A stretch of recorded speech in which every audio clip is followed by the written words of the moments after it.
To discover that my link with him is greater than that came from his experiences that I discovered in waiting for a visa, the loneliness he talked about there, his scholarship, and the idea that he refused to be boxed down as either a lawyer or a constitution writer or any such thing. He was a gardener, he was a scientist, he was a physician, he was doing many other things. Ambedkar पीढ़ी के व्यक्तियों के बारे में ये गलत सवाल पूछते हैं आप, क्या उन्होंने गलतियां की? मेरे विचार में उनके संदर्भ में देखना चाहिए। अगर आप संदर्भ में देखेंगे, कुछ निर्णय सही निकले, कुछ निर्णय सही नहीं निकले। बायोग्राफर का काम सही या गलत बनाना नहीं है, लेखक का काम होता है सारे तथ्यों को सामने लाना और आप तय कीजिए कि क्या ये सही है कि गलत। और जब हम किताब लिखते हैं, अगर आप इस मानसिकता से आप किताब लिखेंगे कि ये गलत है, ये सही है, तो मैं समझता हूँ वो ईमानदारी की किताब नहीं है। तो जो आप पूछते हैं, कई गांधी जी ने बहुत गलतियां की, पंडित जी ने बहुत गलतियां की, ऐसे सभी व्यक्तियों के बारे में कहा जा सकता है। महान व्यक्ति की उपलब्धियां महान होती हैं, उनकी गलतियां भी महान होती हैं, पर ये इतिहास के कहने से हम देख रहे हैं, उस समय के संदर्भ से नहीं देख रहे हैं। तो उस समय के संदर्भ से देखा करिए। मैं सिर्फ यही गुजारिश करूंगा आपसे, ये रेट्रोस्पेक्टिव जजमेंट मत लगाइए। आज बैठकर हम कहें कि वो निर्णय गलत था। मैं आपको बताऊं, अंबेडकर जी के बारे में अंबेडकर ने खुद पार्लियामेंट में कहा है कि पूना पैक्ट की आलोचना, सबसे बड़ी आलोचना किसने की? डॉक्टर बाबा साहब अंबेडकर ने की।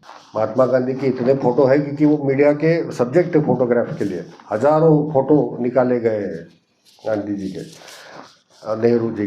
तो they were media persons of interest to media who are caught in all moods, laughing, sleeping, singing, dancing, whatever.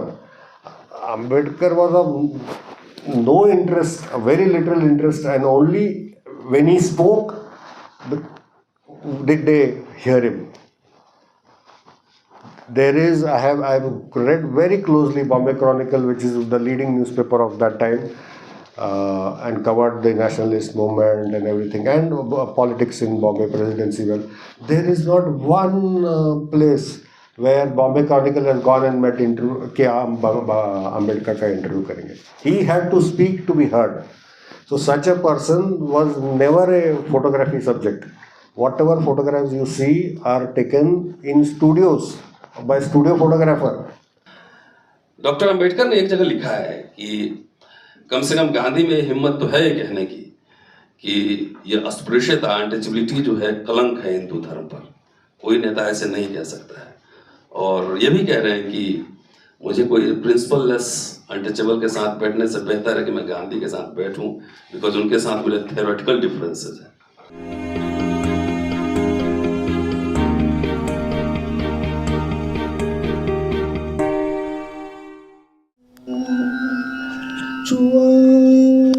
घन घन बरसे प्रेम का छुआ छाई है अब बेगम पूरा छाई है अब बेगम पूरा।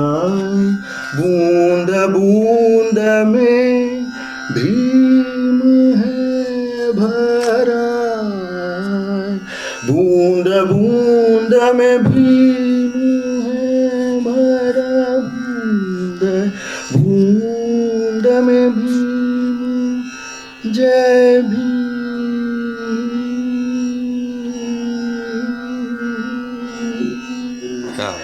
जय Bhim.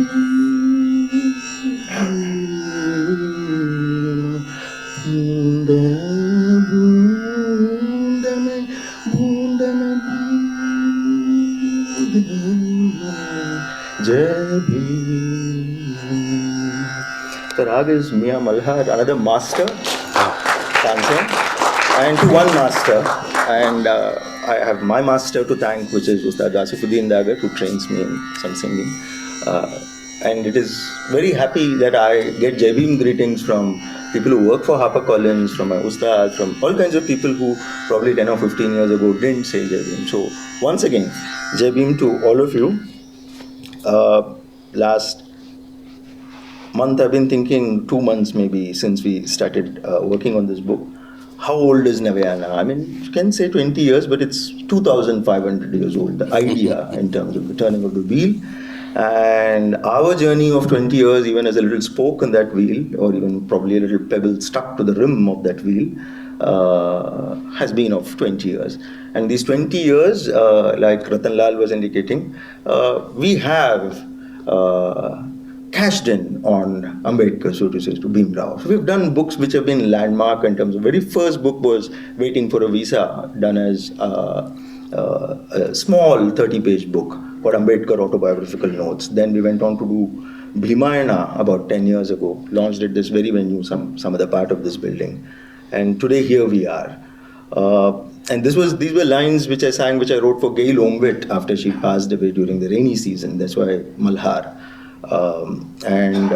Gail was one of our authors. And so for me, the reason also is something that this book doesn't dwell much upon, which is Ambedkar's connection to music. At some other place I read that his favorite musician was, at that point, Kesarbai Kerkar, because he said, if somebody sings Vande Mataram, I don't care if she sings, I'll like the idea that Kesarbai Kerkar sings. He learned the violin. And he grew up on abhangs and music.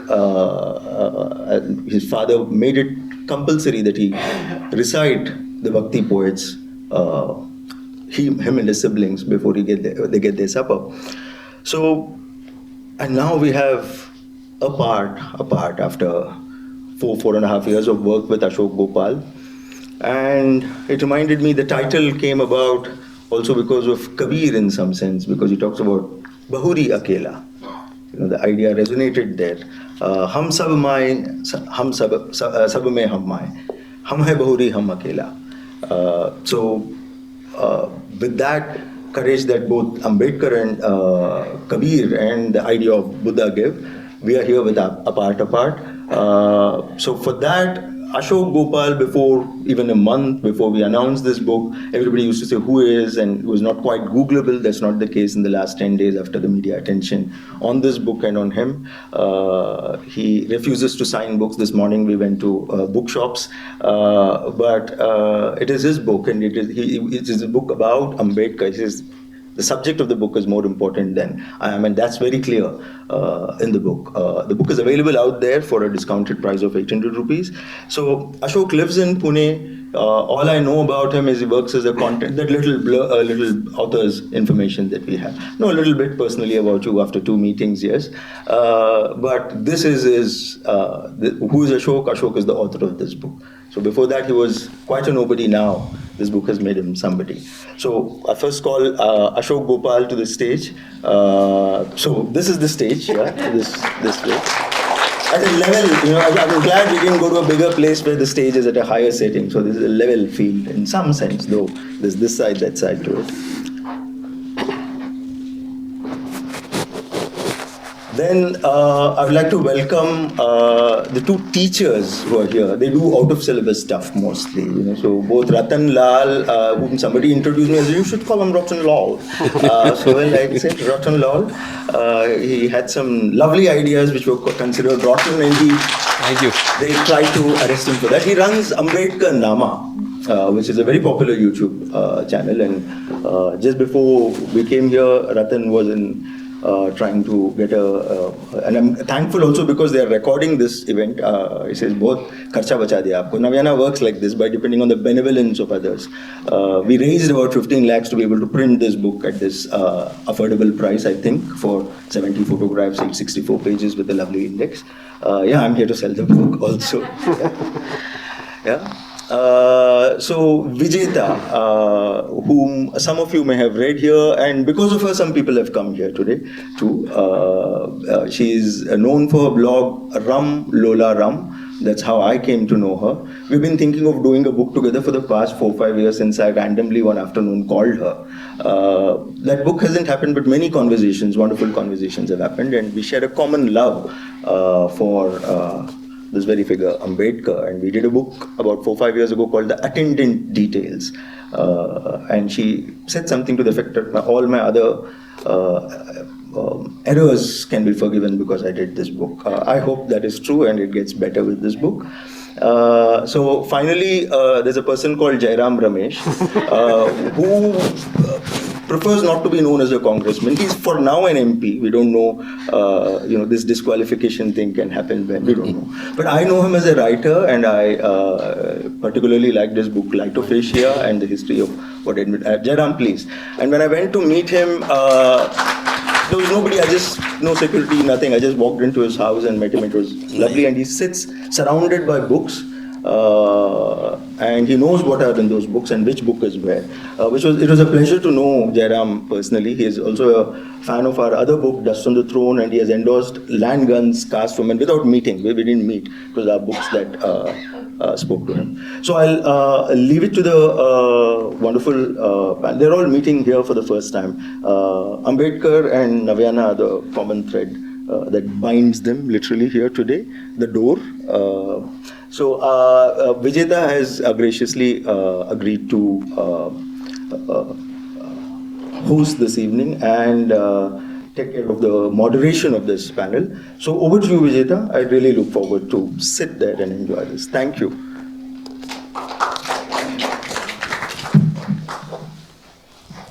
Good evening, everyone. Thank you so much for joining us.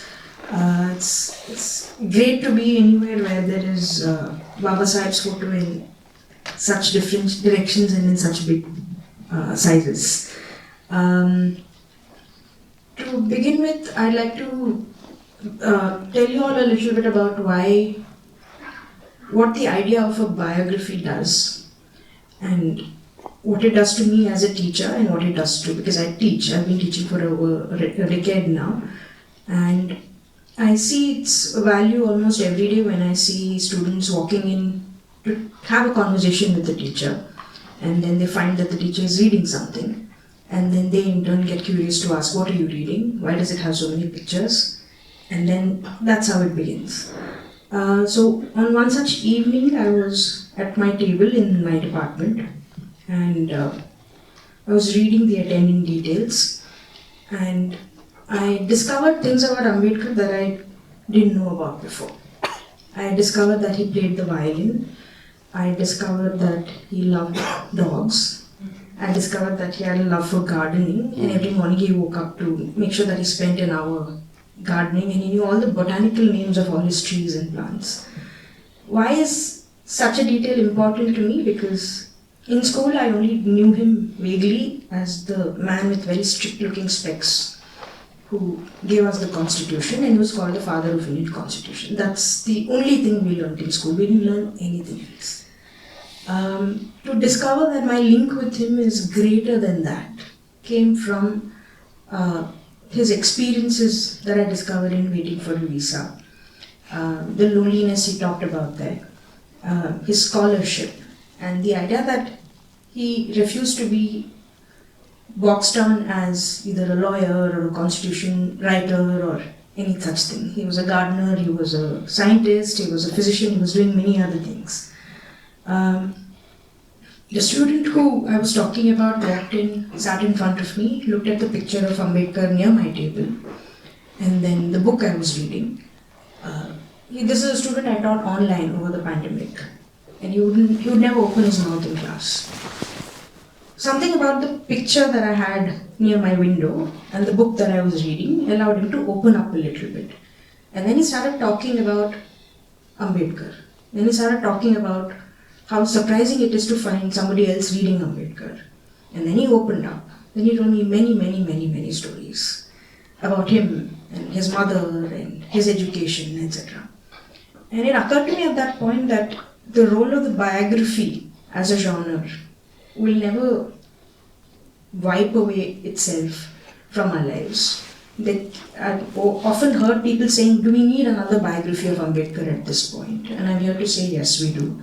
because for as many versions of Ambedkar there are in all our minds, there must be as many biographies as possible, because there are that many Dalit and Bahujan students on Indian campuses waiting to read, waiting to swallow Ambedkar in any way they can. So with that, I now would take a look at the panelists here, and I'd like to begin this round by asking each of them what brought them to Ambedkar and what they did with this visiting of Ambedkar.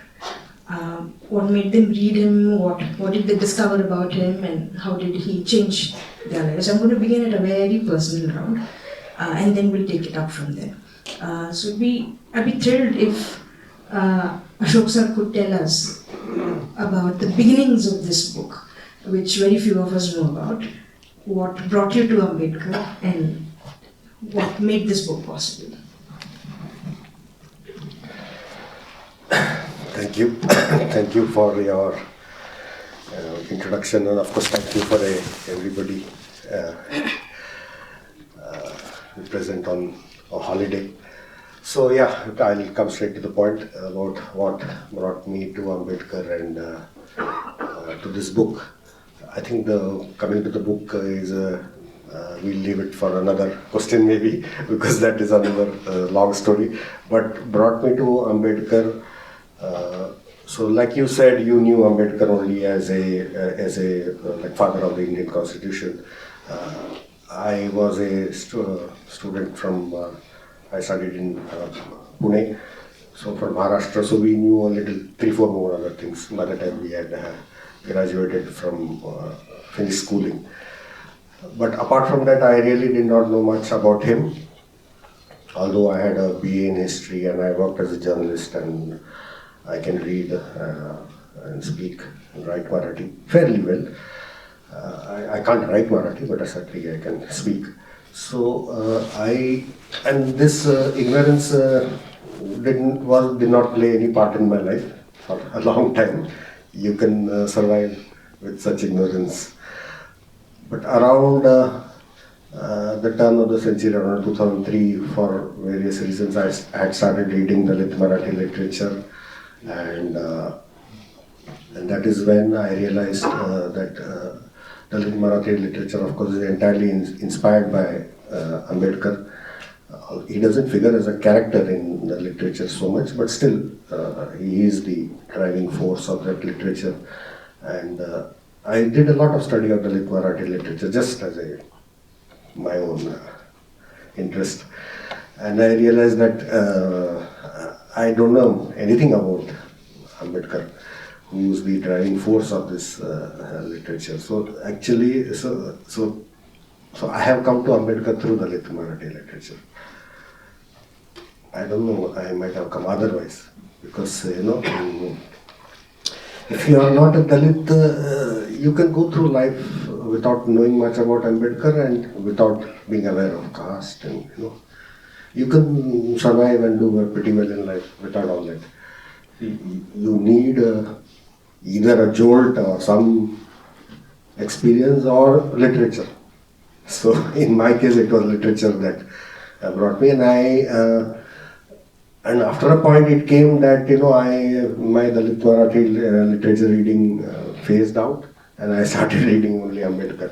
So actually, in the last few years, I haven't read Dalit Marathi literature. So now it is, for the last so many years, I have just been reading only Ambedkar and about Ambedkar. So that has been my journey in short.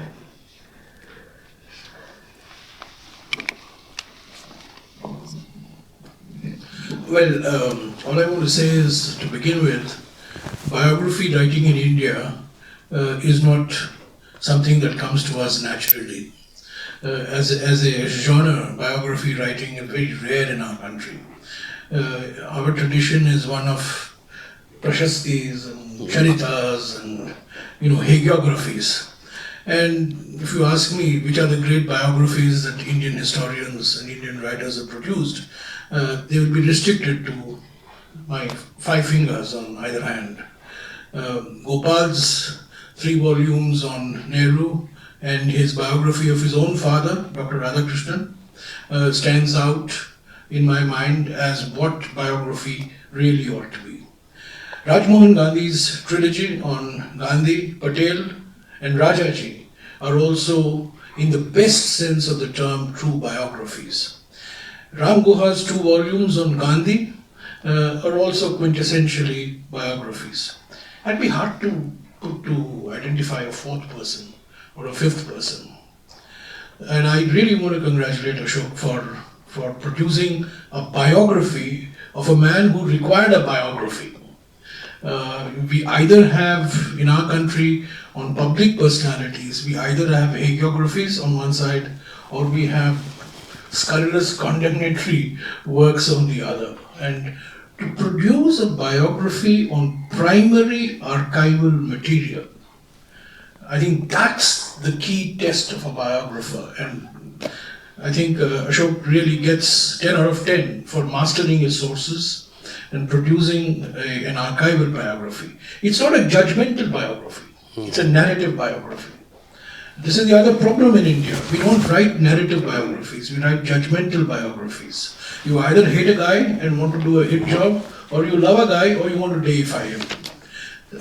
But what Ashok has done in this is that spent a good part of 15 years, mastered the sources, not just in English, but more importantly in Marathi, and has woven the story together. It's a political story, it's a social story, it's an economic story in some respects as well. So, some very new facts on Dr. Ambedkar that he's brought out, which I was talking to him.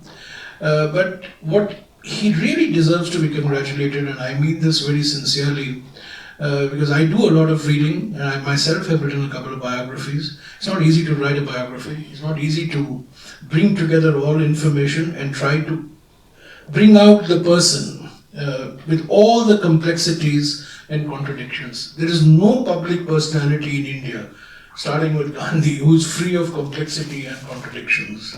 And I think what Ashok has done is bring out the brilliance of his subject, but also, the complexities, the contradictions, the struggles, and the criticisms that he had to face while studying, while working, and then finally, of course, in his role as the constitution maker. So this is all I'll say right now. There are many things in this book which I think are path-breaking. Let me just identify 2 or 3 of them which I think will stand the historical test of time. I think Ashok's first book to place the Pune Pact in its totality. The Pune Pact of 1932 is forgotten today, but it forms the basis of the Indian Constitution. It forms the basis of Indian democracy. And he brings out the entire episode of the Pune Pact. One side Dr. Ambedkar, the other side Rajaji and Madan Mohan Malviya, with Gandhi lurking in the background. And the importance of the Pune Pact really comes out in Ashok's treatment of that episode. Secondly, I think very, very elaborate discussion on Buddhism and on Ambedkar's relationship with Buddha. And let me say this, that Ambedkar is only one of 2 Indians who has a different view of the Buddha. All Indians, Gandhi, Tagore, Nehru, all of us, you and I, all of us have one view of Buddha, which is that Buddha became the Buddha having those 4 sights. Ambedkar rejects this. And of course, he's not the only one. There is one more person who rejects it, and Ashok has brought it out, Dharmanand Kosambi. Dharmanand Kosambi and Ambedkar were the only 2 people to locate Buddha not as a spiritual figure or a cultural figure, but as a social revolutionary. And that is brought out extensively in this book. And I congratulate him for this. We can discuss the other parts of the book a little later, but as somebody who has to deal with political issues day in and day out, I found this book enthralling reading. and so many new aspects of the struggles that Dr. Ambedkar had to go through in the 1930s, in the 40s, and of course in the years leading up to his death in 1956 also.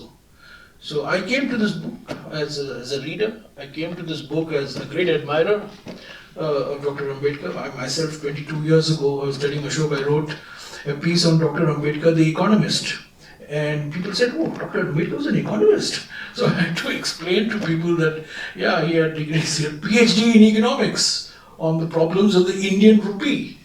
Such an esoteric topic called the problems of the Indian rupee. So I came to this with a fair bit of knowledge of Dr. Ambedkar, but I finished the book, my knowledge was even more enriching, more understanding of this absolutely brilliant figure whom I have called, and I have no hesitation in calling him, educationally the most qualified and intellectually the most gifted of our founding fathers. There's nobody to hold a candle to him. There is a love letter also and humor. Well, yeah. शुक्रिया. I hope he doesn't get into trouble. शुक्रिया. आजकल publisher धमकाते भी हैं और आनंद ने मुझे धमकाया.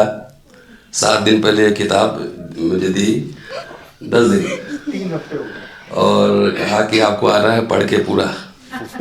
Classroom activism अभी 3 दिन पूरा महाराष्ट्र और छत्तीसगढ़ से सीधा आया हूँ इधर ही. कई जगह प्रोग्राम्स थे. ऑनेस्टली स्पीकिंग इसका 1/3 मैंने पढ़ा है और पढ़ने के बाद जो मुझे लगा, मेरे सुपरवाइजर DN झा श्रीमाली कहा करते थे कि कमर और कुर्सी को एक किए बगैर रिसर्च नहीं होता है. और मैं मिलते ही मैंने कहा कि 10 साल आपने लगाया हूँ कम से कम, because I did my PhD on Kashi Prasad Jayaswal, the making of nationalist historian. तो बायोग्राफी इकट्ठा करना कितना मुश्किल है वो मैं समझ सकता हूँ.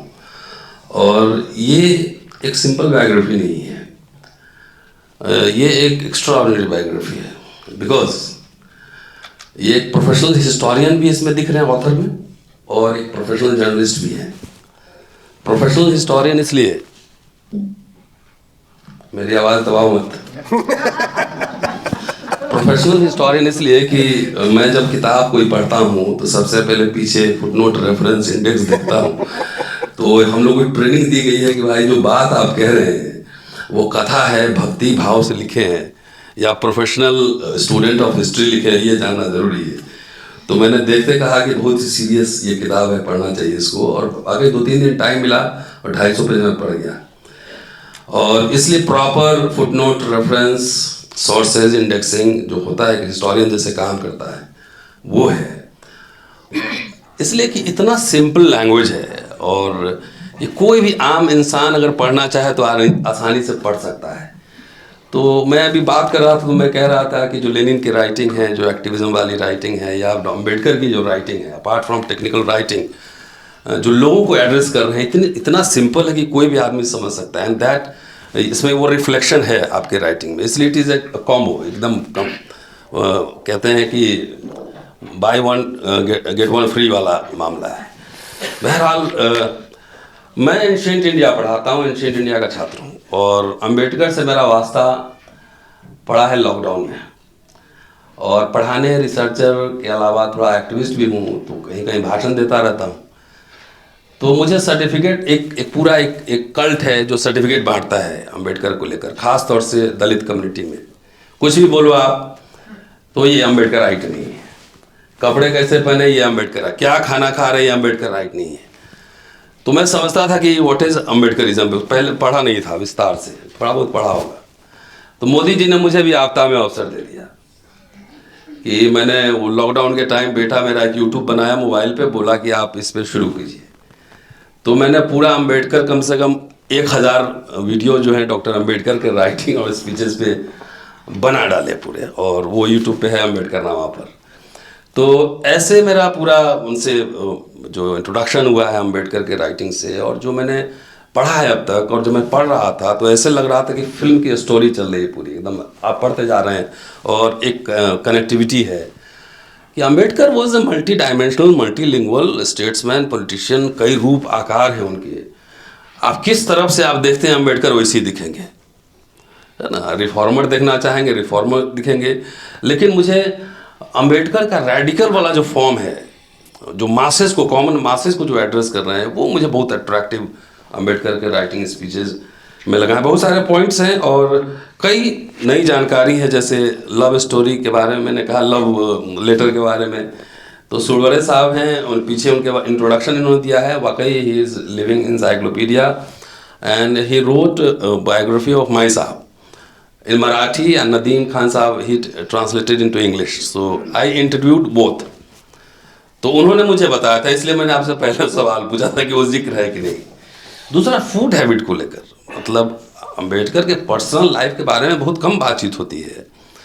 और कोलंबिया में कैसे पढ़ते थे, सिर्फ जानते हैं कोलंबिया में पढ़ते थे, लेकिन 4 साल कुछ रहे होंगे तो कुछ और खेले कूदे भी होंगे, हंसे मुस्कुराए भी होंगे, दोस्तों से मिले भी होंगे, तो बैडमिंटन भी खेले होंगे, कुछ तो होगा। तो उसके बारे में इसमें नई जानकारी, बहुत सारी इन्फॉर्मेशन है। और एक मुझे लगा कि अम्बेडकर जो सरनेम है उसको लेकर बड़ा व्हाट्सएप यूनिवर्सिटी में विवाद चलता है। तो इन्होंने पूरा प्राइमरी सोर्स नवयू का कोट किया है and that is very important. कि अभी एक यूट्यूब पे एक वीडियो बना था कि अम्बेडकर को टाइटल ये जो है ब्राह्मण ने दिया है। तो मैंने कहा खुश होने की ज़रूरत नहीं है, वो टाइटल तो दिए थे लेकिन खाना ऊपर से ऐसे देते थे कहीं टच न हो जाए अम्बेडकर। दूसरी बात है कि जब इसको कॉन्टेक्चुअलाइज करके देखते हैं तो ठीक है, टीचर सारे हमारे टीचर भी ब्राह्मण ही रहे हैं, हमारे रूममेट भी ब्राह्मण ही रहे हैं। चूँकि नॉलेज इंडस्ट्री में ऑलमोस्ट मोनोपोली रहा है तो पढ़ाएंगे ब्राह्मण ही, लेकिन बाकी ब्राह्मण पूरा एज ए कम्युनिटी अम्बेडकर को कैसे देख रहे थे, अनटचेबल कम्युनिटी को कैसे देख रहे हैं, ये जानना बेहद दिलचस्प है। तो मुझे लगता है कि वो जो मुझे नहीं मिल पा रहा था रेफरेंस, वो इसमें मुझे मिला है। अभी आगे डिस्कशन होगी तो कुछ और बात करूंगा, लेकिन एक बात है जो मुझे बहुत स्ट्राइकिंग लगता है अम्बेडकर को पढ़ने के बाद, और इसको भी मैंने पढ़ा है। अम्बेडकर का जो डिफरेंसेस है, चाहे गांधी के साथ, चाहे जवाहरलाल नेहरू के साथ, या फिर जगजीवन बाबू के साथ, मुझे लगता है कोट अनकोट अम्बेडकर बहुत मिसअंडरस्टूड स्टेट्समैन है और Jagjivan Ram underrated statesman politician है। क्या कभी सोचिए, ऐसे सोच के देखा जा सकता है कि सब मिलते होंगे तो कुछ सिमिलरिटी भी रही होगी, हाथ भी मिलाते होंगे, चाय भी पीते होंगे, हंसते भी होंगे, और जगजीवन राम अम्बेडकर के बीच कोरस्पोंडेंस भी होता होगा। जवाहरलाल नेहरू के क्रिटिक थे, गांधी के क्रिटिक थे, और इतना बड़ा क्रिटिक कोई नहीं था उस समय, फिर भी वो गांधी की तारीफ कर रहे हैं, वो रेफरेंसेज हैं। और चूँकि जयराम जी बगल में बैठे हुए थे, कहना ज़रूरी है, और जवाहरलाल नेहरू की काफ़ी तारीफ उन्होंने कई भाषणों में किया है। इसलिए कि आरएसएस और राइट विंगर को सूट करता है कि अम्बेडकर के बरक्स उसके पैरेलल जो है बाकी को खड़ा करें। और इसमें कुछ दलित ऑर्गेनाइजेशंस का भी हाथ है कि उनका सिलेबस 1932 के आगे बढ़ा नहीं, उसके आगे भी बहुत कुछ हो चुका है अम्बेडकर, गांधी, जवाहरलाल नेहरू के लाइफ में। तो क्या मेरी दिलचस्पी ये थी जानने में, और मैं वो तलाशने की कोशिश कर रहा हूँ कि what are the similarities between them, common बातें क्या है। और ये तलाश इवन कांग्रेस पार्टी को अम्बेडकर और जगजीवन बाबू पर ज़्यादा क्लेम करना चाहिए था, जो क्लेम करना चाहिए था नहीं हुआ, आरएसएस को सूट करता है। इसीलिए इसका अदराइजेशन का जो पॉलिटिक्स है कि अम्बेडकर वर्सेस रेस्ट, हर समय गांधी और अम्बेडकर को लड़ाते रहो। डॉक्टर अम्बेडकर ने एक जगह लिखा है कि कम से कम गांधी में हिम्मत तो है कहने की कि ये अस्पृश्यता, अनटचेबिलिटी जो है कलंक है हिंदू धर्म पर, कोई नेता ऐसे नहीं कह सकता है। और ये भी कह रहे हैं कि मुझे कोई प्रिंसिपल लेस अनटचेबल के साथ बैठने से बेहतर है कि मैं गांधी के साथ बैठूं, बिकॉज उनके साथ मेरे थ्योरेटिकल डिफरेंसेस हैं। तो इसमें भी डिफरेंस पे बात हुई है, पूना पैक्ट पे तमाम बात हुई है। मुझे लगता है इस पे और मटेरियल होगा, ज़्यादा मैं पढ़ूंगा तब मुझे पता लगेगा, लेकिन anyways.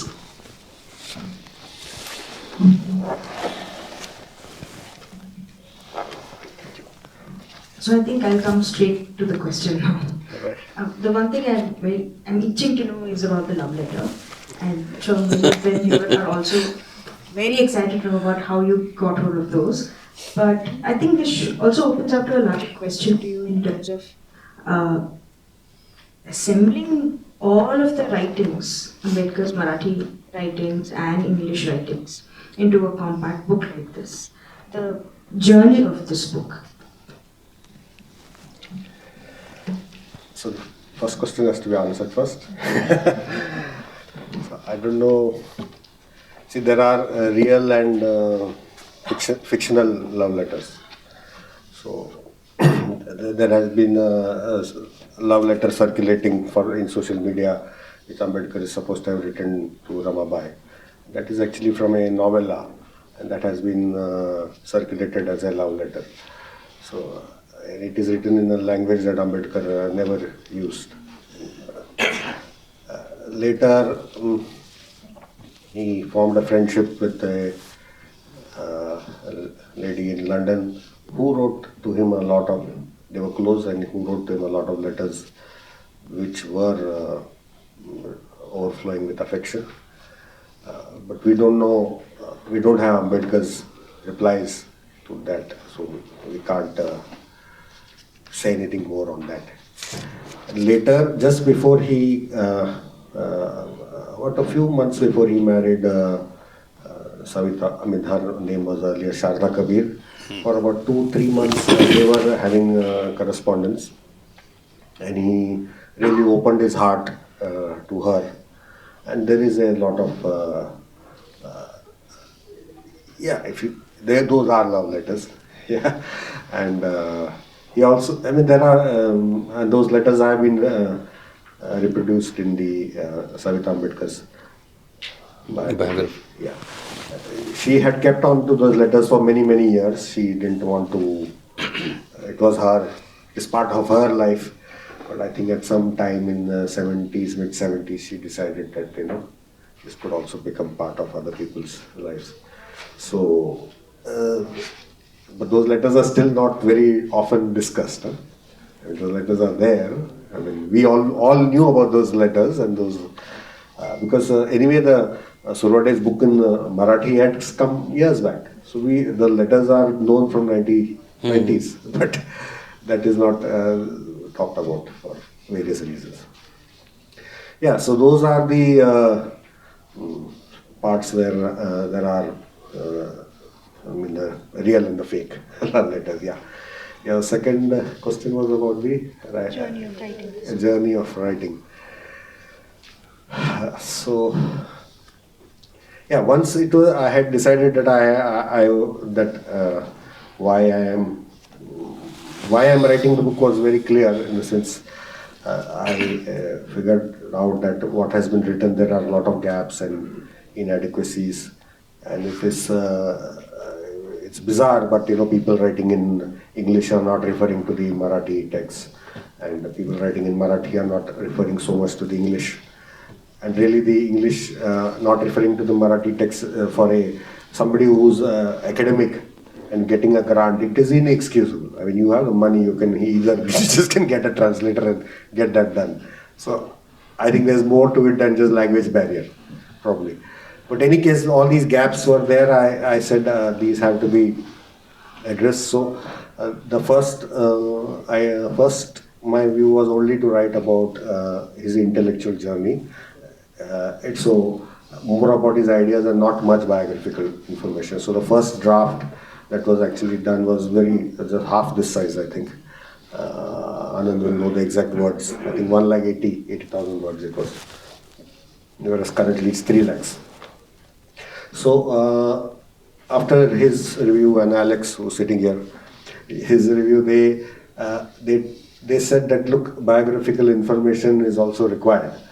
A lot more, and my point was that this biographical information has already come in Marathi. But then, of course, they had a very simple point that how many people read Marathi, and so what if it has come before, and and who's going to write this kind of thing again, and So I mean, there was a point to it. So second round was adding the biographical information. Then of course lockdown came, and then that I couldn't go to many places. That particularly I couldn't actually access the Khairmode collection in Bombay University, because by that time the lockdown had come. But anyway, I know people who have referred to that collection, and what is there, I know I have not missed much. At the lockdown period, I could read the Marathi again very closely, and also refer to digital archives for New York Times, Bombay Chronicle and all that, which I had referred to earlier also, but now since there was nothing else to do but sit at home and use the internet, so it was in a way it actually that period helped to revisit sources. So then it went through two more drafts, and then the penal second but last draft was the crucial, where it went to reviewers also. I mean, scholars who know Ambedkar, who have read Ambedkar, including a few scholars who have read Ambedkar in Marathi also. So that was very important. So, based on their suggestions, finally this last version was made. So, as I was just telling Ratan Lalji, that I have actually, what it is said in contemporary literature, literary criticism about texts having no author. That is very much true. I mean, it is not one, one name has to be there for legal purposes, but otherwise it is the contribution of all these people which have shaped this. And of course, 90% of the material in the book is sourced. I mean, the primary collection was done by a number of Dalit archivists who have worked all the way from the 1920s actually, because Kairmone started collecting material in the 1920s. So I and whoever has written before, and many people who are going to come write in future also, we are all riding on that work done by unknown, unsung, unfunded archivists. So it is really, I mean, in the sense, I was telling Ratanji, what I have done is I have done the typing. But that's not. But it is the inputs of all the people, Anand, Alex, the reviewers, Mr. Surwade, on biographical matters particularly. So all that has shaped this book. It's not a novel that we can be credited to one person. Yeah. I'm just going to take a little quick detour into showing you why biographies at large, and particularly this biography, what it does to Dalit professors in college campuses. I teach for a living, which means that my 9 to 5 work life is composed of going from class to class, finding the energy to sustain in a classroom that, as Professor Ratan has already pointed out, very Brahminical in nature. Finding the energy to sustain this kind of Brahminical classroom, dealing with students who are only used to the idea of a Brahminical teacher, and if they find that there is a professor in the classroom who doesn't look Brahmin, who doesn't talk Brahmin, who isn't Brahmin, something is punctured in this classroom. Something is shifted in this classroom. But to sustain this is very difficult. So when we receive a biography, the first thing I think all children do, and I think as an English teacher, which I'm a little ashamed to admit, that I also do, is the first look at the pictures. It's the most thrilling aspect of any biography, is to look at the pictures, and pictures not as a way of pastime or entertainment, because it's the pictures that sometimes tell more stories than words do. Yes. Also the pictures that I find very moving. And why am I craving for these pictures is, I'll tell you why, because it's very rarely do I find a photograph of Ambedkar smiling or laughing. You only see him very serious. You only see him standing very sternly. There are smiling pictures of everyone else except this man. So I looked at the biography with the hope that I'll find one picture where he's smiling, and I did. There is a picture of him smiling when he's accepting his LLD degree, I think. And he's just giving one very crooked smile with the double chin shoulders. Wallace Stevens. Yes, with Wallace Stevens. 2-3 tidbits that I found very puzzling and very enticing to read. For the first time in my life, I'm hearing a reference to Ambedkar being called a Scotch American. There's a letter here where somebody from Sindham College is writing to ask, can I hire this Ambedkar chap? What do you think of him? And that man, a British man I think, is saying, he looks like a fat Indian, but he actually sounds like a Scotch American, so I think you can hire him. So these tidbits The other thing that I looked at when I first found the biography is the content section. You just look at it and see. That's the most beautiful thing about a biography. You open it and you decide which part of the life you want to enter. It's not something that other genres do to us. When you read fiction or non-fiction, you need to serialize your reading and make sure you read from here to there. With a biography, you can pick and enter any part of the life. And because I'm a teacher, I entered the student. There's a section called the student life at Columbia. And it's here that I discovered that he particularly had a distaste for the beef served in Colombia because it was very bland.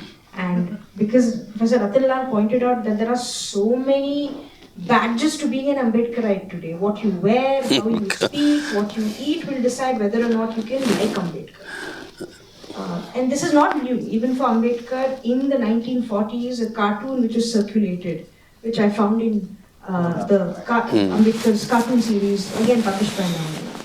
He is depicted as a Brahmin man standing outside the parliament wearing a thread, carrying Gomutra, with a line of what is visibly, according to this cartoonist, Dalit looking people. And somebody is asking, who is that man? And somebody else is saying, this is the modern Manu. And it's called Brahmin Ambedkar or something. Then he was referred to as Brahmin because he knew English and he wore suits. And this is something that is that carries into Dalit professors or any aspect of Dalit life even to this day, where any kind of accessibility to joy becomes a Brahmin. So at this point, it's very difficult for people to remain Dalits and also to access joy. Why is it so unforgivable to be Dalit and to access joy? And this biography brings into light many of these questions. The love letter is the biggest proof that accessing joy should not make you less Dalit. Not eating beef shouldn't make you less Dalit. As rightly pointed out, there are also, just as there are many upper caste people in India who go through life without thinking about caste, it's also possible for a lot of Dalit people in India to not look at caste directly because so many of their parents have hidden that truth from them. Like my parents did, like many other parents do for their children. And at a time like this, to discover your own identity and not know what to do with it in the classroom, not know what to do with it at your workplace, is a very stunning question. So my curiosity in Ambedkar has always been, what did he do at work? How did he deal with irritations at work? Especially when there were cartoons like this coming out every other day. Can you imagine Ambedkar in the 1940s, maybe writing the Hindu Code Bill, waking up one morning to read the newspaper and finding himself as a Brahmin? And then going to work where he had to deal with all kinds of irritations. I won't eat here, I won't sit here if you're there, all of these. To find that a biography has a capacity to get you moving into work life is, I think, one of the biggest contributions to Dalit people. So I find that if I can find that energy in a biography, that is more than enough to get more and more Dalit people inside college campuses to function and to do many things with it. The reason why I'm talking about biographies and Ambedkar is also because for me, after reading sections of this biography, something that writer Julio Cortázar, who is a Latin American writer, once said became very scary for me. He is once supposed to have said in a short story, it's entirely possible to live life without thinking. And he said this in a horror story that he did. The horror in that story is that two people continue to live their lives without thinking. And reading this biography in sections has taught me that a lesson in keeping Ambedkar in your life is a resistance against that, where you have to think, where laziness is not an option and neither is not doing anything. So I'd like to congratulate Ashok Gopal for putting together this biography that gives us, me and people like Ratanlal and me, the strength to walk into a classroom, and particularly for Ratanlal for having faced all that he did in the last year. Biographies are largely responsible for bringing more people into the workforce like this. So that I wanted to share with you all to sort of show you what a book can do to enrich people's lives. That brings me to the next part of the panel, which is that if there is a section in the book that you would like to sort of bring to the audience's attention. You already talked about the Pune Pact. Would you like to, you can possibly, if you want to read a section, because Ashok Gopal has refused to read it. He said he's not a reader, so he's not going to read it. But as readers of the book, I think the three of us, if between the two of you, if you can... Well, I'll tell you, I'd like to just mention a section which I thought will be in the book, which is not in the book. Maybe I'm conditioned by the fact that, I've been a student of Indian politics and Indian history for many years. So, Dr. Ambedkar's life is not exactly a black box for me. But what is a mystery to me is Dr. Ambedkar's afterlife. This is a book on the life of Dr. Ambedkar. The book of the afterlife of Dr. Ambedkar is waiting to be written. How Dr. Ambedkar became the iconic figure that he became. And this is a post-1956 phenomenon. This was not a phenomenon of the 50s. Dr. Ambedkar was a brilliant man. He was hugely respected. He was also hugely lampooned. He was criticized. He was discussed. He was celebrated. He was criticized. But over the last 35 to 40 years, the afterlife of Dr. Ambedkar has been dramatically different. Most people suffer in their afterlives. Dr. Ambedkar is an exception to that. In fact, his afterlife has been perhaps even more brilliant than his life. Far more inspirational. I should change that. Been far more inspirational in afterlife than he was in life.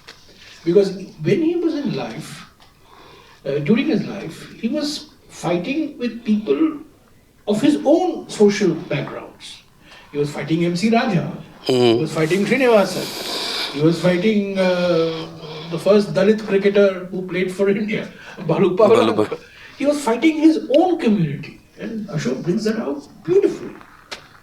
But after life, he has united large sections of India. He has united them so much so that people who criticized him in the 40s and 50s, जो उनके आलोचक थे, आज उनके प्रशंसक बन गए हैं. वो ज्यादा जयंती मना रहे हैं. नहीं, सिर्फ प्रशंसक नहीं, प्रचारक बन गए. एकदम. अम्बेडकर प्रचारक बन गए हैं. आपने सही कहा.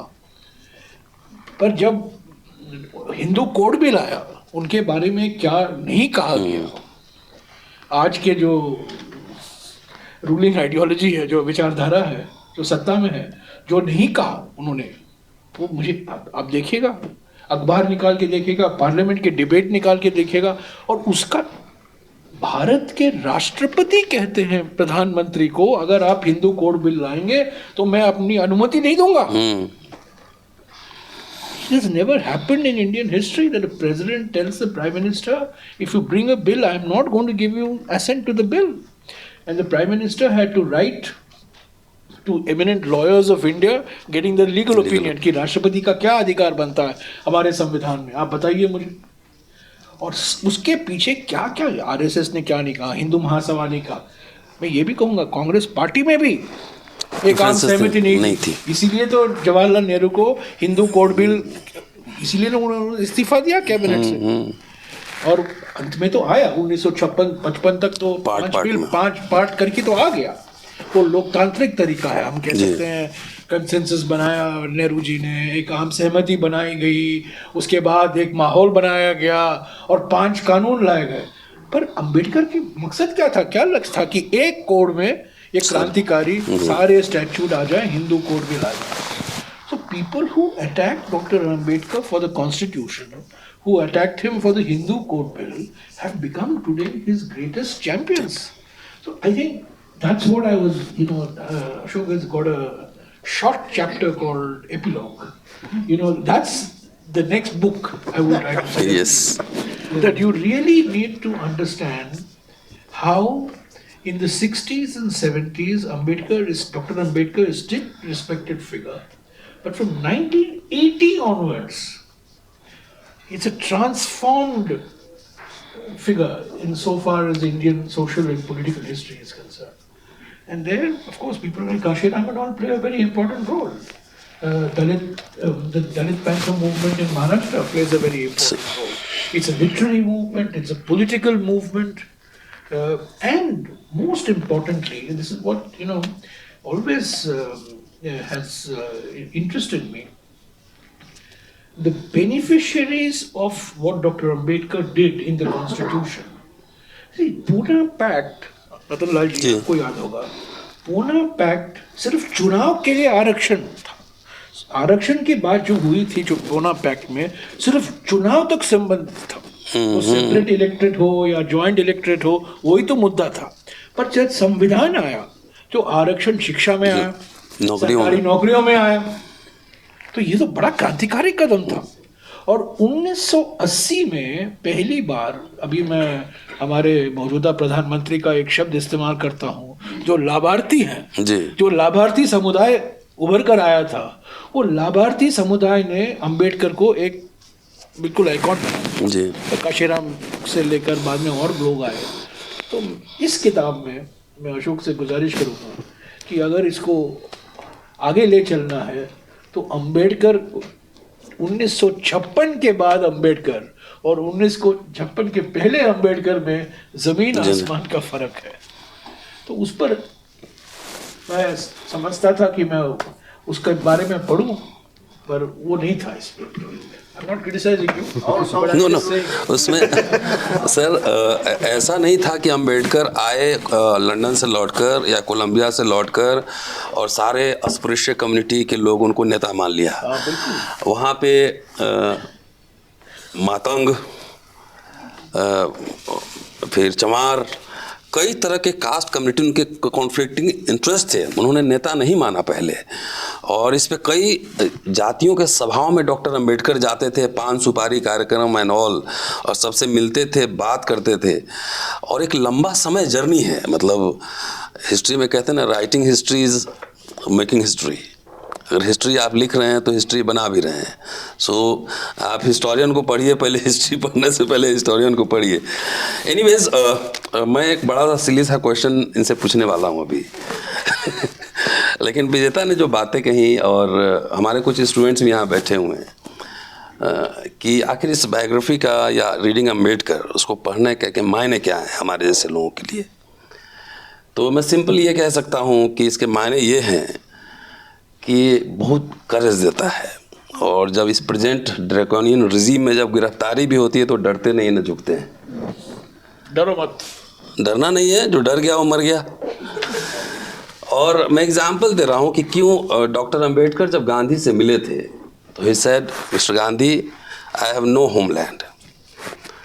और अभी 90 साल बाद, ये 1932 की बात है, अगर आज किसी वैसे दलित से आप बात करें जो कॉन्फिडेंट है और जो स्टाइलिश आपको दिखता है, पढ़ता लिखता है, बोलता है, सवाल खड़े करता है, तो ख़ास तौर से मैं ये 8 साल की जर्नी कर रहा हूँ. पहले आपकी सरकार में भी हम लोग धरना प्रदर्शन करते थे, लेकिन उस समय ऐसा नहीं था कि विक्टिमाइज होते थे और पकड़ के केस कर दो और छुट्टी नहीं दो और ये नहीं करो. आजकल तो अजीब हाल है. पूरे यूनिवर्सिटी में एक छोटा सा मोदी बैठा हुआ, हर कॉलेज में. हर कॉलेज में ऑन रिकॉर्ड में अपने बारे में बोलता नहीं, लेकिन सब्सटेंशिएट करने के लिए कहना ज़रूरी होता है कई बार. मतलब हर कॉलेज में एक मोदी बैठा है,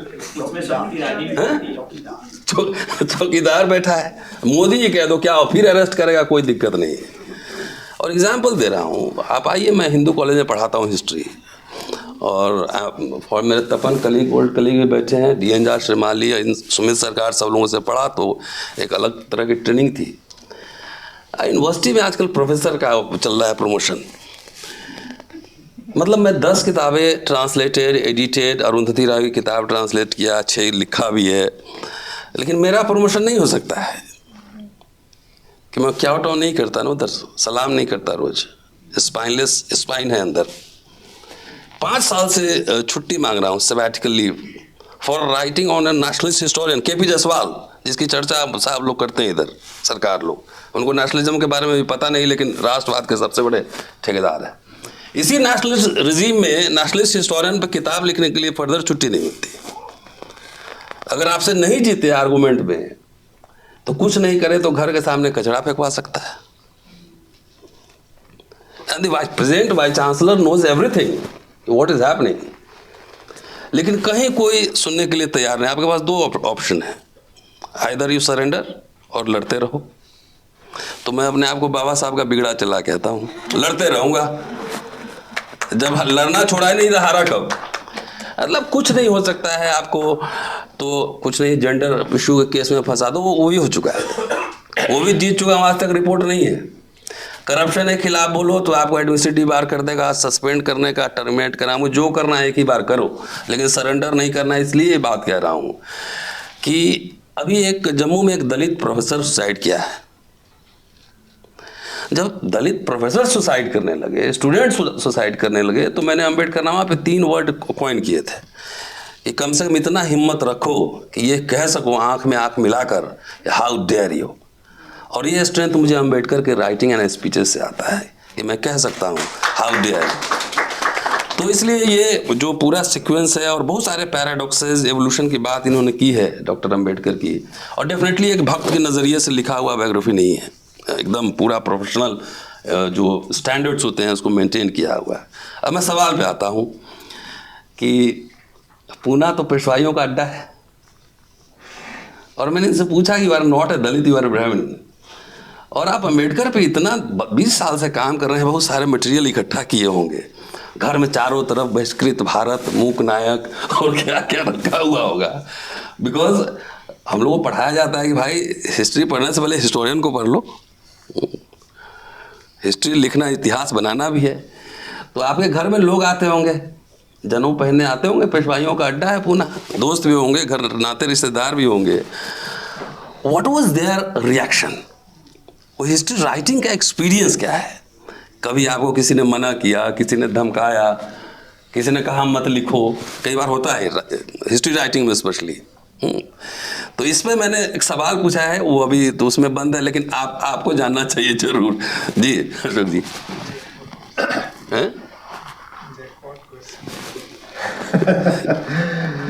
तो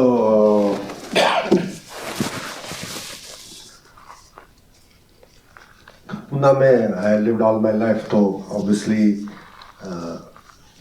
and childhood friends are childhood friends, you know, so whatever ideology doesn't come there.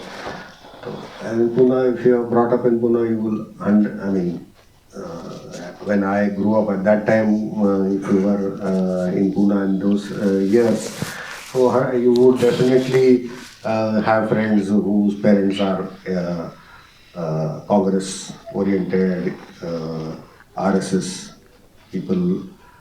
At that time, they were socialists. That is a tribe that has disappeared from.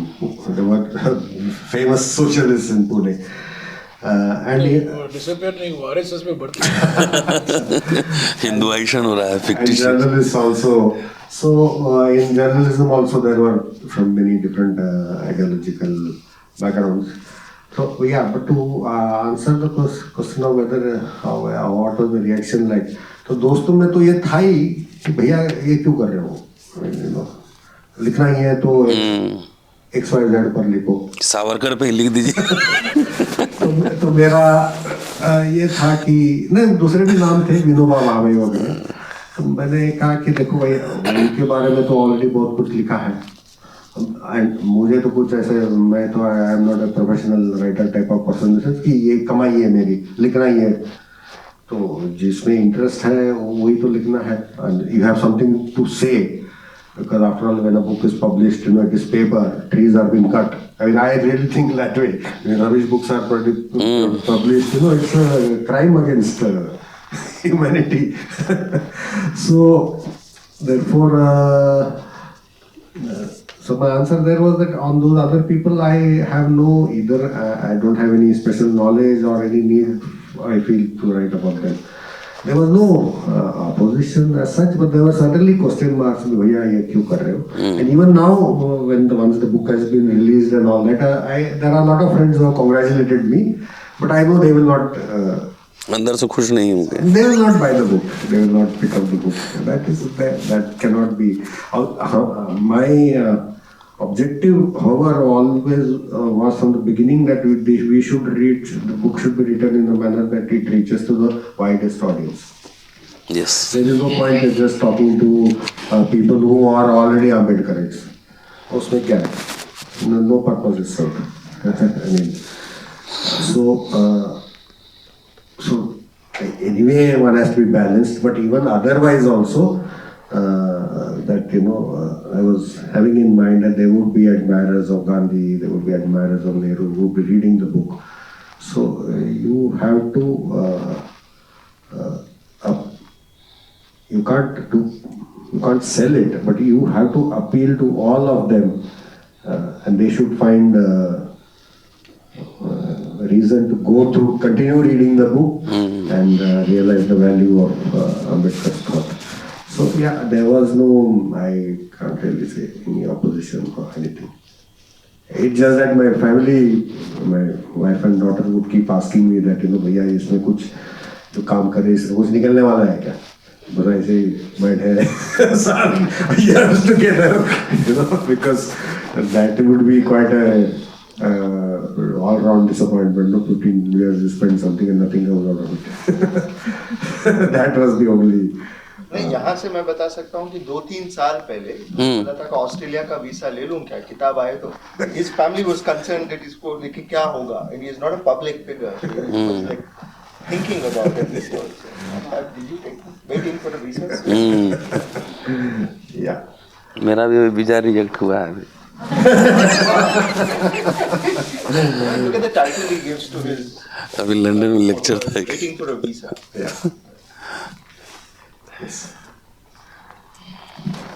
Since you refuse to read anything, I would like to read out a section, but I want to ask both of you if you'd like to read out a section. No.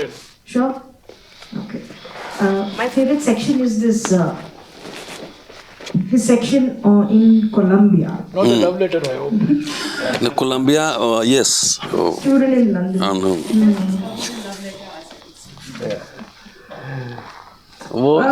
Sorry, one thing I wanted to. सुडवारा साहब की किताब में है वो नदीम साहब ने translate किया English में. In 1922, I think, when Ambedkar wrote his paper "Castes in India: Its Genesis and Mechanisms," I read that essay when I was teaching that essay in class. I think I was also at the same time. I was also the same age that Ambedkar was when he wrote that essay.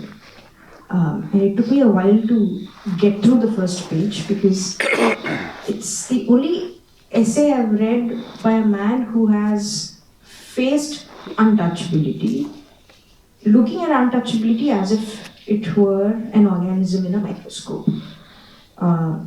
There's this distance that he's able to bring, and I was very fascinated by that distance. So in the book, Ashok Gopal says that this, because he was reading it out as a paper in a room full of Western academics, that distance was necessary, yes. He was probably also trying to give a response to all the other papers that were written before. But I'm trying to get to the point that it's not very easy to stay away from an emotional experience that you had, and to write about it very clinically, very like a physician, like a surgeon who's dealing with a very difficult organ in the body. That's how he's dealing with it. That entire section was very fascinating to read. I can't find that section now, but what I do want to read out is this section of Ambedkar's life in Colombia. He had landed late for the summer session and joined it for the sake of mere initiation. For a week, he stayed in the Hartley Hall, a dormitory of the university, and then moved for some time to Cosmopolitan Club, run by the YMCA near the campus. Many Indian students studying in New York lived there. One of them, one Dikshit, turned out to be a classmate from his Satara High School. Writing all this in August 1913 in a letter to Shivnak Jamidar, a family friend who took interest in his education, Ambedkar complained, "I don't like the food and I don't think I will. Most dishes were ill-cooked and made from beef," which he described. However, the problem of food was outweighed by other factors. He had no one to regulate his behavior, and the university offered a kind of freedom that is unknown to many Indian campuses even today. He mixed easily with American male and female students, went for dances, played tennis and badminton, went skating, and spent long nights chatting with fellow students. He was gripped by guilt one night. He thought about his family that he had left behind and the scholarship he was enjoying. Realizing that he had received a rare opportunity to do well in life, he decided that he would acquire deep knowledge and rise to the ranks of the world's great scholars. He enrolled himself to a staggering range of courses and immersed himself in a daily routine of intensive reading and taking notes that remained unchanged till he left the campus in mid-60s. This is the small section I wanted to read out, particularly because this is the one section that reminds me to look at the Dalit and Bahujan students on campus with some humaneness intact. And by this I mean there are plenty of Dalit and Bahujan students on campus. It's not like there aren't. The question is, do they continue to stay there or no? People come, but it's not like they always stay. Some of them barely even graduate.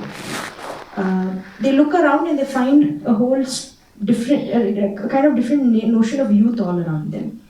Young boys and girls talking, mixing with each other, going out for drinks. And this is sometimes a life that they feel very guilty to even be a part of. And when they do take part in activities like these, they're often questioned in terms of, is this what you've come to college to do, etc., etc. Don't you have the burden of this identity in your back? This is not what your parents tried for, blah, blah, blah. This is a passage that takes me back to that notion of what it means to be a Dalit student on campus. The idea that he was raked with guilt one night is enough of a beginning, yes. But also the other question, why shouldn't he behave like a student? Why shouldn't he lose himself in the skating all night or playing badminton or playing tennis and things like that? It sort of raises this important question about what it means to be a Dalit student on campus these days. That when we read about them, they're dead out of institutional murder or the things that happen to them in campuses. And the ones alive are raked like guilt, like this, similarly. So this is a section that I'd like to stop with and encourage you all to buy a copy of the book outside. There are many such sections here. And now I think I'd like to move on to questions from you guys. This morning I've been reading tweets where people are reading out Ambedkar's credentials to say that, oh, he was not just a Dalit icon.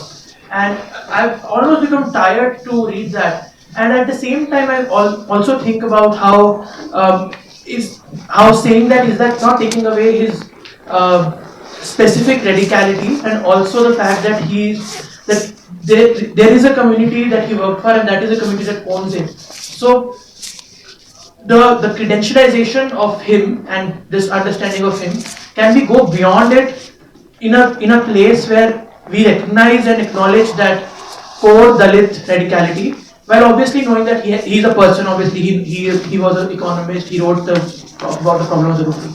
So how can we do both of the things when we are thinking of his memory? My answer to this is that, I mean, how one receives a legacy and what one does with it is a matter of choice. It's also a matter of strategy.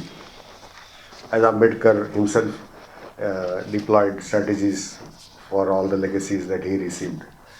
So, and those choices can be made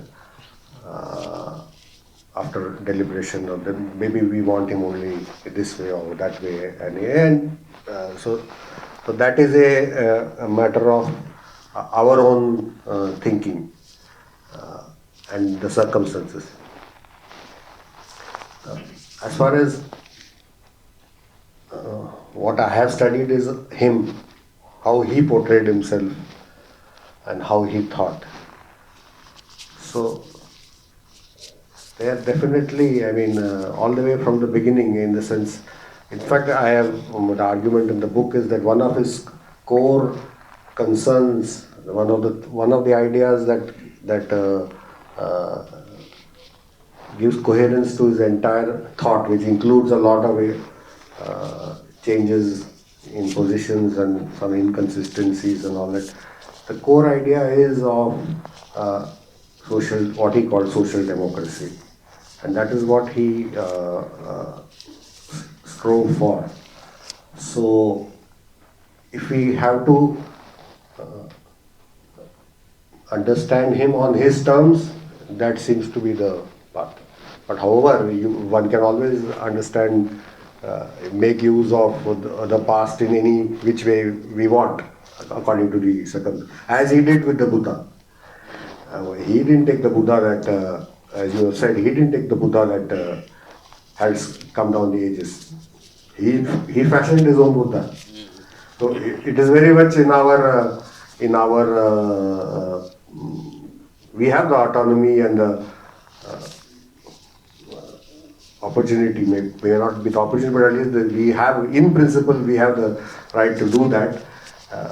I suppose that insofar as sticking to his thinking and all that would be considered what he would have expected, so to say, is that whatever you do it with responsibility. Responsibility is the ultimate moral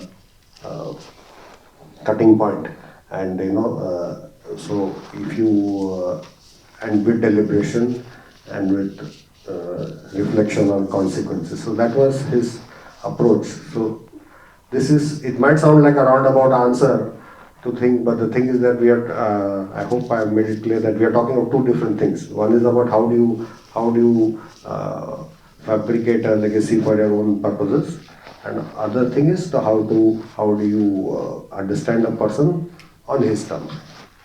So similarly, like for example, like Gandhi has been refashioned so much today and so there are possibilities of refashioning Ambedkar also, depending on the circumstances. मेरा सवाल बस ये था कि आपने जो ये 70 photographs इसमें रखी हैं और जो गीता का भी सवाल था कि इसमें अम्बेडकर कहीं पे भी मुस्कुराते हुए, हंसते हुए या उस तरीके से नहीं दिखते। there is one. हाँ, मैं बस इसलिए जोड़ रहा हूँ कि मतलब जब आप दूसरे लीडर्स को देखते हैं, उनकी इंटीमेट मतलब उनकी जो है मार्मिक फोटोज हैं, सारी चीजें हैं, और वो पब्लिक लाइफ में कभी मुस्कुराते हुए, हंसते हुए या उस तरीके से नहीं दिखते, कि ये क्या उनके व्यक्तित्व के बारे में भी कुछ बताता है क्या? नहीं, बिल्कुल व्यक्तित्व के बारे में बताता नहीं है। ये जिस तरह से मीडिया चलती है उसकी बात है। वो फोटोग्राफ के सब्जेक्ट थे ही नहीं मीडिया के लिए। महात्मा गांधी के इतने फोटो है क्योंकि वो मीडिया के सब्जेक्ट थे फोटोग्राफ के लिए। हजारों फोटो निकाले गए गांधी जी के, नेहरू जी। तो they were media persons of interest to media, who are caught in all moods, laughing, sleeping, singing, dancing, whatever. Ambedkar was of no interest, a very little interest, and only when he spoke did they hear him. There is, I have read very closely Bombay Chronicle, which is the leading newspaper of that time, and covered the nationalist movement and everything, and politics in Bombay presidency. Well, there is not one place where Bombay Chronicle has gone and met interview कि हम Ambedkar का interview करेंगे. He had to speak to be heard. So such a person was never a photography subject. Whatever photographs you see are taken in studios by studio photographer. आजकल ज़्यादा कुछ है। हाँ, and which were for like particular occasions, and those photographs were taken at a time where glass negative wala, so you have to sit. So he didn't have those later photographers who using 35mm film and all that. Most of these are photographs of glass, large glass negatives, where you have to, जैसे school में हमारा photo लेते थे ना, you have to sit for 2 minutes without shaking. So these are the kind of photographs. You have any person, I mean, would look that way only. So it is not. He had, if you read the book, you will see that he had a really wicked sense of humor also. I mean, yeah. We have Vijay Surwade Saab to thank for all these photographs. He had to hunt for the last page of the book is about Vijay Surwade. So he literally had to go in search of these photographs and find them through the 50s, 60s, 70s, in fact in the 70s and 80s. So it's to him that we owe most of the photographs. There are many other collectors. Ramesh Shinde collects first editions of Ambedkar.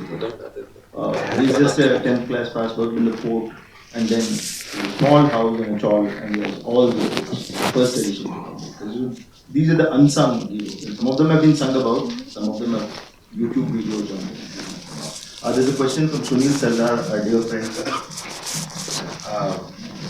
बड़े लोग बड़ी गलतियां करते हैं, तो इसकी कोई गलतियां भी आपके इसमें आई है कि हम तो पढ़ा नहीं, मैं पढ़ूंगा, क्योंकि एक तो गॉड बनाने का एक बड़ी ये चल रही है मम्मी, इनका बहुत सारा इन्फ्लुएंस जो है अंग्रेजी में लिखा, अंग्रेजी सब है, चश्मा रमेश साहब जैसे नहीं थे, जयराम साहब जैसे वहाँ गए थे, वहाँ उसने अपने फेंक दिया, क्या बोलते हैं कौन सा इसमें कन्वोकेशन में, वो तो बहुत फैन थे पूरे अमेरिका के, वहाँ जाके बड़े बने और लिखा सब कुछ अंग्रेजी में। तो मैं उस बात को देखना चाहता हूँ कि कोई उसकी गलती भी हुई है और वो आई है किताब में, मैं पढ़ूंगा जरूर। मैं इसका जवाब दूंगा। देखिए, ऐसे व्यक्तियों के बारे में, नेहरू, गांधी, पटेल, अंबेडकर, उस पीढ़ी के व्यक्तियों के बारे में ये गलत सवाल पूछते हैं आप, क्या उन्होंने गलतियां की? मेरे विचार में उनके संदर्भ में देखना चाहिए। अगर आप संदर्भ में देखेंगे, कुछ निर्णय सही निकले, कुछ निर्णय सही नहीं निकले। बायोग्राफर का काम सही या गलत बनाना नहीं है, लेखक का काम होता है सारे तथ्यों को सामने लाना, और आप तय कीजिए कि क्या ये सही है कि गलत है। पर जब हम किताब लिखते हैं, अगर आप एक इस मानसिकता से आप किताब लिखेंगे कि ये गलत है, ये सही है, तो मैं समझता हूँ वो ईमानदारी की किताब नहीं है। तो जो आप पूछते हैं, कई गांधी जी ने बहुत गलतियां की, पंडित जी ने बहुत गलतियां की, ऐसे सभी व्यक्तियों के बारे में कहा जा सकता है। महान व्यक्ति की उपलब्धियां महान होती हैं, उनकी गलतियां भी महान होती हैं, पर ये इतिहास के ऐने से हम देख रहे हैं, उस समय के संदर्भ के नहीं देख रहे हैं। तो उस समय के संदर्भ से देखा करिए। मैं सिर्फ यही गुजारिश करूंगा आपसे, ये रेट्रोस्पेक्टिव जजमेंट मत लगाइए। आज बैठकर हम कहें कि वो निर्णय गलत था। मैं आपको बताऊं, अंबेडकर जी के बारे में, अंबेडकर ने खुद पार्लियामेंट में कहा है कि पूना पैक्ट की आलोचना, सबसे बड़ी आलोचना किसने की? डॉक्टर बाबा साहब अंबेडकर ने की। पूना सत्याग्रह भी बाद में किया उन्होंने। पूना सत्याग्रह, संविधान के बारे में 1994 में राज्यसभा में बोलते हुए बाबा साहब अंबेडकर ने क्या कहा? People call me as an architect of the Constitution. I am not an architect. I was the hack of the Congress Party. ये उनका शब्द है, इस किताब में नहीं है वो, और ये पार्लियामेंट के रिकॉर्ड में है। पर वो उस संदर्भ में कहा, उस संदर्भ था, किस संदर्भ में?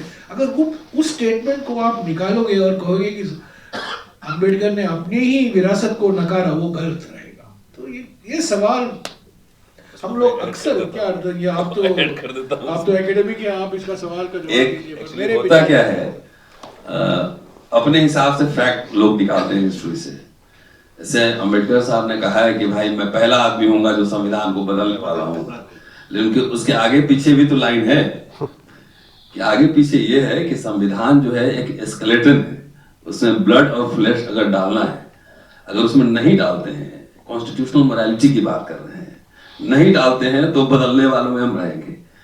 वो भी देखिए, एक जैसे सोसाइटी का एवोल्यूशन होता है, उसी तरीके से एक इंडिविजुअल का भी एवोल्यूशन होता है over a period of time, और इसमें कई तरह के पैराडॉक्सेस और कॉन्ट्रडिक्शंस अंबेडकर के लाइफ के इसमें डिस्कस किए हुए हैं। और मैं आपको एक और दिलचस्प जानकारी देता हूँ। With in few years Ambedkar separate electorate के पक्ष में थे। एमसी राजा से जो पूरा विवाद है, डिफरेंस है, और कुछ ही दिन में जो है अंबेडकर जो है पूरा पोजीशन का बदल लेते हैं गोल में राउंड टेबल कॉन्फ्रेंस में, 2-3 साल के अंदर ही वही पूरा साइमन कमीशन से लेके और राउंड टेबल तक। तो आदमी एक्सपीरियंस से सीखता भी है। जैसे 10 साल पहले मैं कुछ लिख रहा हूँ या बोल रहा हूँ, और आज जो मैं लिखूंगा या बोलूंगा, एक इंस्टीट्यूशन का अगर मुझे हिस्ट्री लिखना है तो कैसे over a period of time institution decay कर रहा है, तो वो टाइम और कॉन्टेक्स्ट में उसको देखेंगे तब समझ में आएगा। तो ये बहुत ही सब्जेक्टिव मसला है। आधा गिलास पानी है, आधा भरा हुआ है, आधा खाली है, कहाँ से आप देख रहे हैं उससे पता लगता है। और ये व्हाट्सएप यूनिवर्सिटी वाले, आरएसएस वाले लोग जो है ना, आधा आधा उठाते हैं। अभी सावरकर की अभी बात इसमें हुई नहीं, और अभी राजनाथ सिंह ने कहा था कि सावरकर अंबेडकर के गुरु थे अनटचेबिलिटी में और ईमान, और इसी भारत सरकार की किताब छापी हुई है जिसमें अंबेडकर कह रहे हैं कि सावरकर जो है नादान है, कंफ्यूज है। बुद्धिज्म पे एक तो जितने सावरकर मैंने थोड़ा भी पढ़ना शुरू किया, गोलवलकर पढ़ना शुरू किया, ये सब इतना कंफ्यूज आदमी, क्या लिख रहा है, क्या कह रहा है, कुछ समझ में नहीं आता। इसमें मेटाफर्स, जार्गन्स, शब्दों की बाजीगरी, क्लैरिटी नहीं है थॉट में, जुमले ज्यादा हैं उसमें। अभी देखिए ना अम्बेडकर नामा मैंने 8 एपिसोड बना के गोलवलकर पे हिंदू वो क्या है बंच ऑफ थॉट, अब मुझे इतना सर दर्द हो जाता था पढ़ने में उसको, हिंदी अंग्रेजी में समझाना ऑडियंस को। 8 एपिसोड बना के मैंने बंद कर दिया। तो ये व्हाट्सएप आरएसएस वाले ना आधा फैक्ट इधर से उठाते हैं। उनको बोलिए कि संदर्भ, एक दिन हमारे साथ टीवी में ये चतुर्वेदी थे, क्या नाम है, सुधांशु त्रिवेदी, और पूरा महान बताए जा रहे थे, और सावरकर के परपोते हैं रंजीत त्रिवेदी 4 नहीं 3 बार मैंने कई बार रेफरेंस दे दी कि वॉल्यूम इतना है, पेज नंबर ये जाके देखो अम्बेडकर क्या कह रहे हैं कि बुद्धिज्म पे कुछ वाचक जो उन्होंने लिखा है, और इतना कंफ्यूज आर्गुमेंट है, इसमें अम्बेडकर डांट लगा रहे हैं, और राजनाथ सिंह कह रहे हैं कि बाप रे वो तो महान आदमी थे। सिमिलरली रिलीजन को लेके अम्बेडकर का आइडिया बहुत चेंज होता रहता है।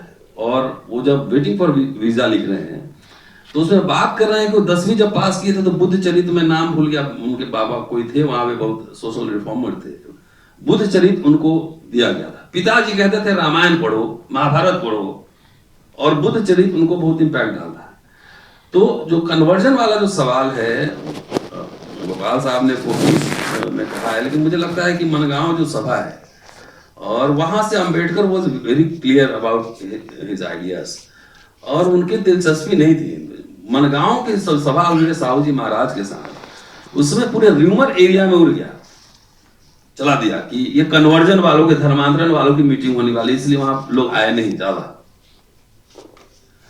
तो समय के हिसाब से हिंदुइज्म को लेकर अब जैसे अंबेडकर अपने लेटर हेड पे जय भवानी लिख रहे हैं, जय भवानी लिख रहे हैं, जब वो बॉम्बे लेजिस्लेटिव काउंसिल के मेंबर 1927 में, तो अब उसको कैसे समझेंगे? तो कह रहे हैं कि नहीं वो हिंदुत्वा के ये थे, वो थे, तो वो गलत होगा। वो एक सिंबल था, एक सिंबल ऑफ मोबिलाइजेशन था। तो इस तरह से तो उसको संदर्भ में समझेंगे, कॉन्टेक्स्ट में, तब ज्यादा बेहतर होगा। पार्ट में देखेंगे तो फिर apart.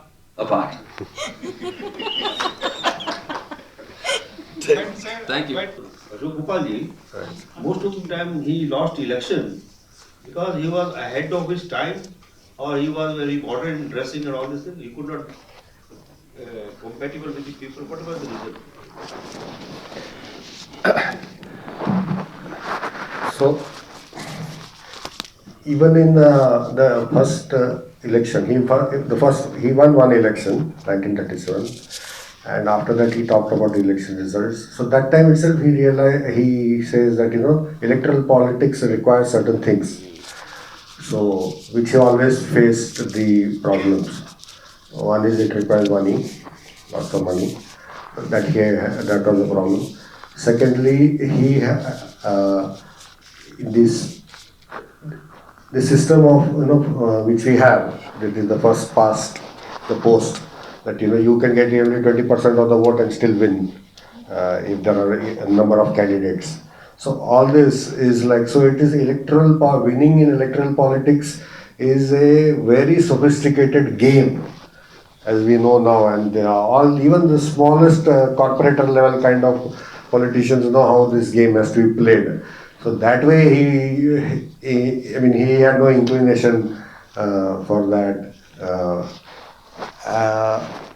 And overall, he wasn't really interested in political party building, and he was not there is no record of him spending time on party building. He wanted his associates to do that. His focus was on raising issues, writing. So that was his role. And both the elections, and specifically on the election he lost in 1952 in Bombay. You will see in the book that what role the communists played. He lost because of them. They worked to defeat him for whatever reason. I mean, it is very clear. I mean, it was such a game that he played. And the second election that he lost, it was by a fairly narrow margin. But in any case, this electoral arithmetic, as we know now, it is an extremely sophisticated game, and it is not necessary that the candidate who loses is not popular, and it is not necessarily true also that the candidate who wins is the most popular person.